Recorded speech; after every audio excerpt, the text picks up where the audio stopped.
Olá pessoal, tudo bem? Eu sou a professora Leonísia, estou hoje com vocês com a disciplina de Biologia. Na aula de hoje nós vamos estudar sobre o metabolismo celular. Aí você para e pensa, mas afinal, professor, o que é metabolismo? O que isso significa? Metabolismo, então, significa as transformações, as reações que vão acontecer dentro da célula. Lembrando que todo ser vivo é composto por célula. Tanto faz aquele unicelular ou multicelular. E dentro dessas células existem estruturas que vão ajudar na transformação. Então vamos ao nosso estudo de hoje.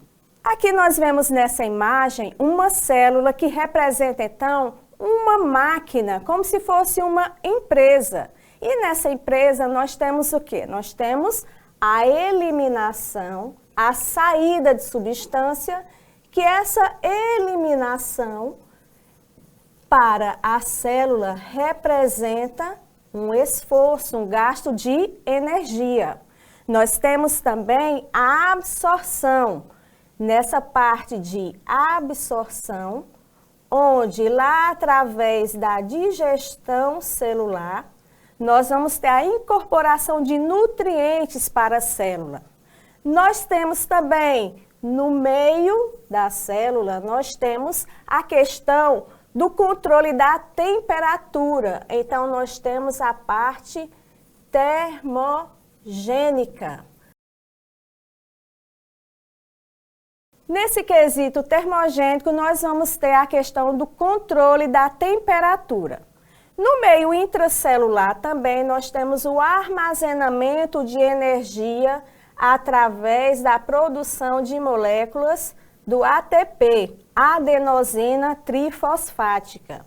Então, o metabolismo celular vem estar representando o conjunto de reações químicas de um organismo, onde o objetivo principal é a geração de energia para que a célula assim vai estar relacionada ao seu funcionamento e todo o dinamismo, então, do organismo. Bem, pessoal, nós vamos falar agora sobre o metabolismo que acontece no interior das células procarióticas. Vamos lembrar o que é uma célula procariótica? É aquela célula que o seu material genético, o seu DNA, está disperso dentro do citoplasma, só que sem a membrana nuclear, sem a carioteca estar ali presente. Os seres procarióticos, para ele realizar suas transformações, eles vão precisar dessas estruturas. O ribossomo, que onde ele vai pegar do DNA a informação que vai ser necessária para transformar em proteínas. As proteínas, por sua vez, são utilizadas na membrana plasmática e são utilizadas também na parede celular. Outra estrutura presente nos seres procarióticos é, então, os mesossomos. Meso significa meio. Então, está lá no meio, entre a parede celular e entre lá o citoplasma. Essa membrana interna, ela vai realizar os processos de respiração, onde nós vamos ter a troca gasosa do CO2 pelo oxigênio. Então, nós vamos ter o gás carbônico sendo transformado interiormente e vice-versa. Outra coisa importante no processo de respiração é a formação do ATP, adenosina trifosfática. Além da respiração celular, ocorre também a fotossíntese. Algumas bactérias, no caso as cianobactérias, elas realizam a fotossíntese através da pigmentação que está lá dentro dos mesossomos. E esse processo de fotossíntese vai conferir nutrição para esses seres procarióticos. Então, o metabolismo em células procarióticas ocorre devido aos ribossomos e os mesossomos. Lembrando que existem várias outras estruturas que vão favorecer a vida dos procarióticos. Nós temos, então, o flagelo, que ele vai permitir a locomoção. Nós temos a estrutura da parede celular que permite, então, uma maior proteção. Nós temos o plasmídio, que é a estrutura onde vai estar presente o DNA circular. Os seres procarióticos, eles vão se diferenciar porque suas estruturas internas não são formadas por membrana. Então, esse é o grande diferencial da estrutura interna de um ser procariótico. Aqui agora vamos falar sobre os seres eucariontes. Os seres eucariontes vão se diferenciar porque eles têm uma carioteca. Eles vêm apresentar um núcleo verdadeiro. Então, a principal estrutura que vai definir os seres eucarióticos é a constituição do seu núcleo. Então, falando sobre a célula animal, nós vemos que temos estruturas que estão presentes tanto nelas quanto nas células vegetais. Essas estruturas que estão comuns a ambas, nós estaremos estudando daqui a pouquinho. A célula vegetal, ela possui, então, estruturas que são só delas, que são, então, os vacúolos central, parede celular e cloroplasto, que é onde ela vai utilizar a clorofila para a realização da fotossíntese. E a célula animal tem duas estruturas que são exclusivamente delas também, que são os centríolos, que vão estar ajudando a organização no meio do citoplasma, e o vacúolo, que nesse caso vai estar ajudando na digestão juntamente com os lisossomos. As células eucariontes, elas vêm apresentar um núcleo verdadeiro, quer dizer, elas têm carioteca para separar o que está dentro do núcleo para o que está fora do núcleo. As organelas que estão no meio intracelular, nas células eucariontes, elas vão atuar no metabolismo, vão estar atuando nas transformações. Vamos ver essas duas organelas aqui. O retículo endoplasmático rugoso, também chamado de retículo granular. Ele está relacionado com a síntese de proteínas. Então, o retículo rugoso ou tecido granular, vejam que nas suas extremidades existem pequenos grânulos. Esses grânulos são os ribossomos. Então, os ribossomos nas células eucariontes, eles são produzidos a partir do retículo endoplasmático rugoso, que está interligado com o núcleo. O retículo endoplasmático, ele vai ser tipo como se fosse uma sequência de labirinto. É formado de membrana, pois todas as organelas dos seres eucarióticos, as organelas são constituídas por membrana.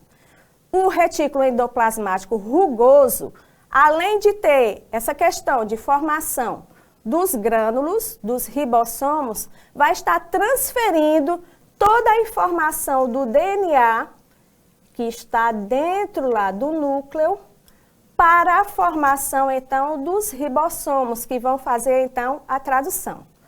O complexo golgiense, também chamado de Golgiossomo, que foi descoberto pelo cientista Camilo Golgi, a princípio foi entendido como se fosse uma ilusão de ótica, porque eles viram que eram como vários saquinhos achatados formando uma sobreposição, que ora era bem visível, ora não era tão bem visível. Mas, com o passar do tempo, quando a tecnologia avançando, eles foram vendo que essa estrutura era real, não era imaginária, e que fazia, então, a atuação na secreção celular. Então, esses saquinhos achatados, esse complexo golgiense, tinha a função de eliminação de resíduos. Então, o complexo golgiense vai atuar na questão do controle intracelular. Agora, pessoal, vamos ver se vocês já aprenderam um pouco. Vamos, então, treinar o nosso conhecimento. Com essas duas questões, vamos ver quem vai conseguir acertar o que a gente já viu até agora. Vocês terão minutinhos para estar analisando e vamos ver quem é o fera do pedaço.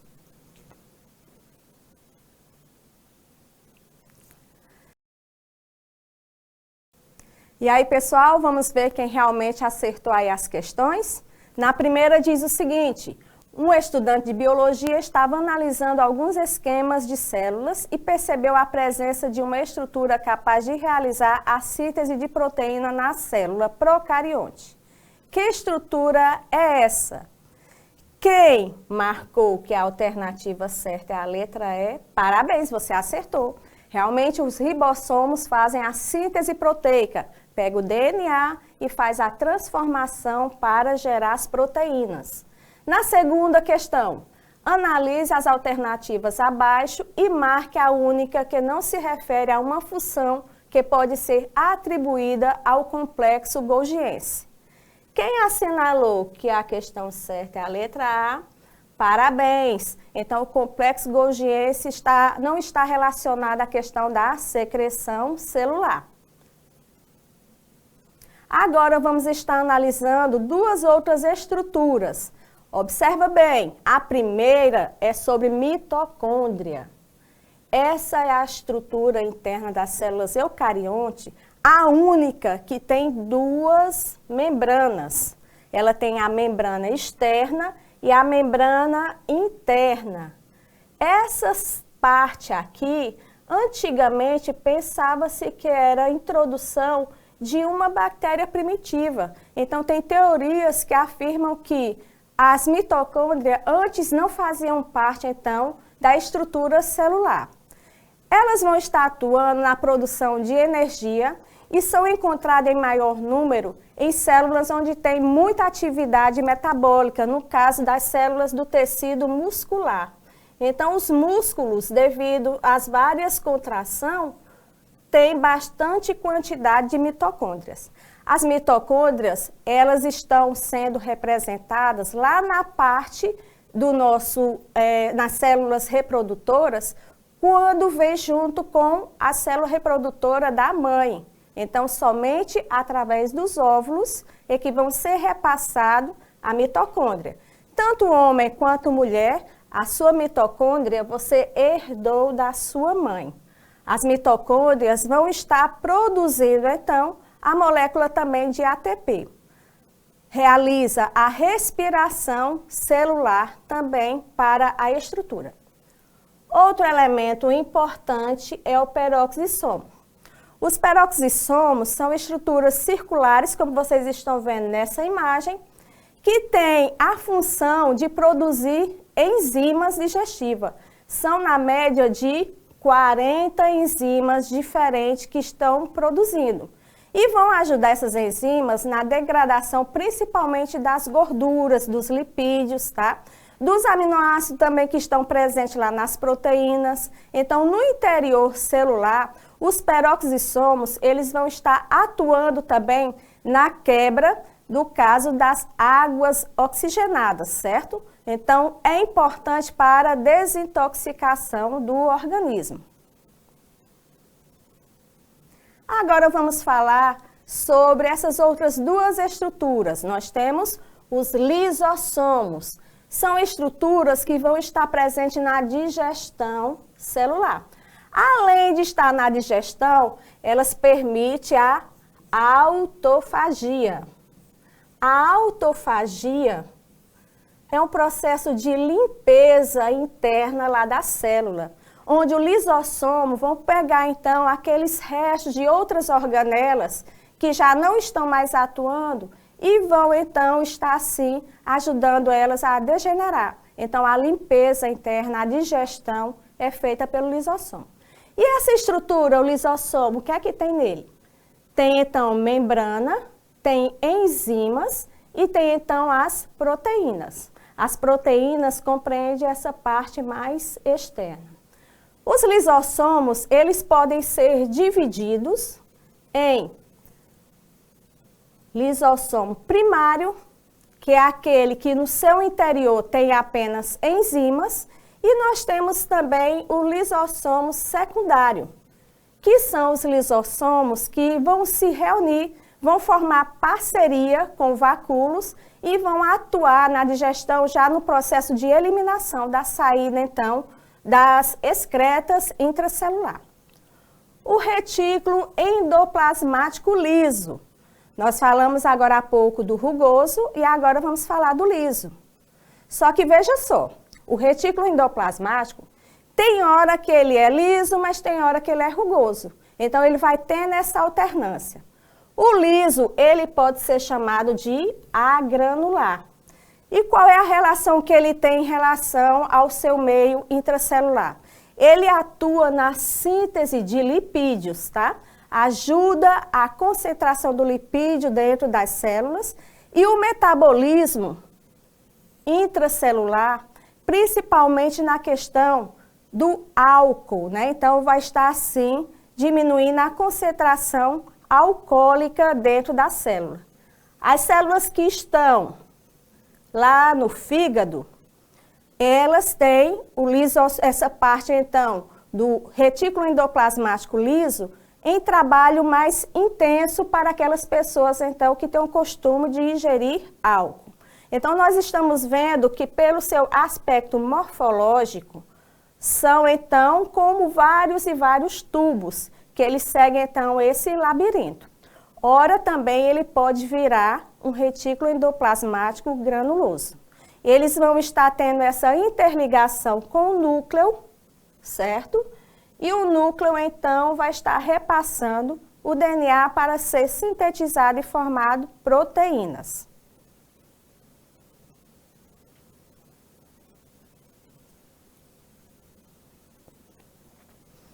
Agora, pessoal, vocês têm a oportunidade de, mais uma vez, treinar o seu conhecimento respondendo mais essas questões. Terão alguns minutinhos e vamos ver quem realmente vai dar conta do recado.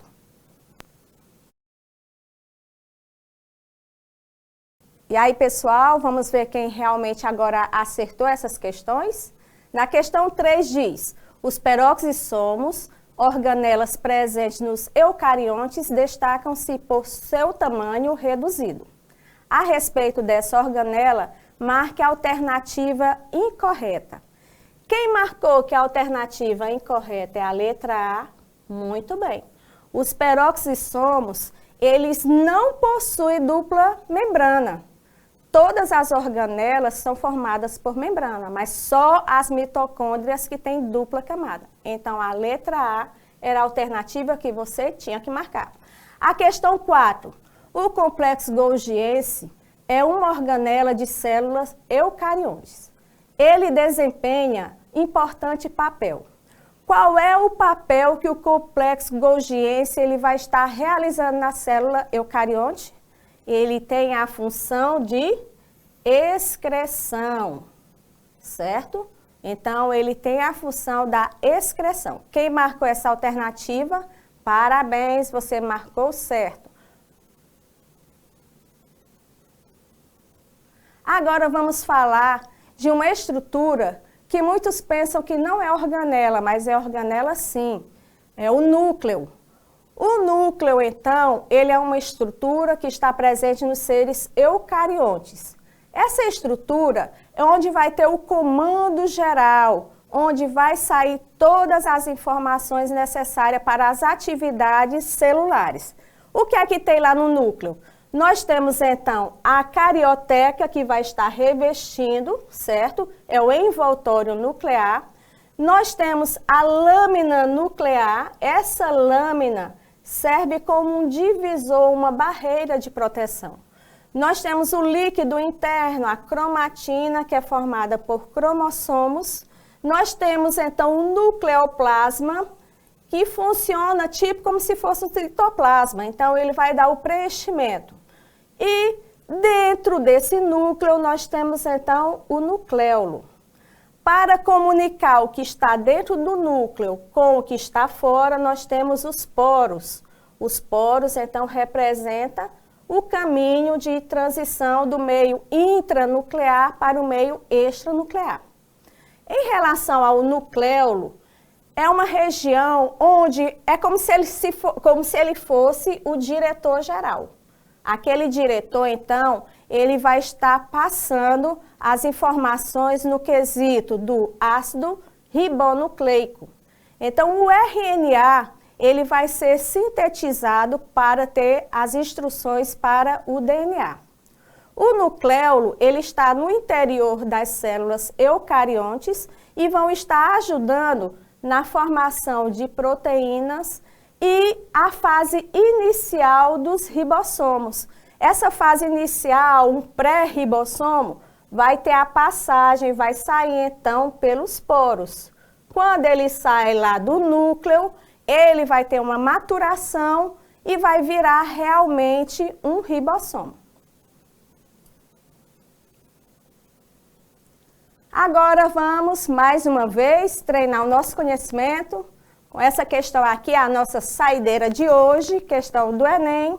Vamos ter atenção e vamos ver quem vai responder corretamente.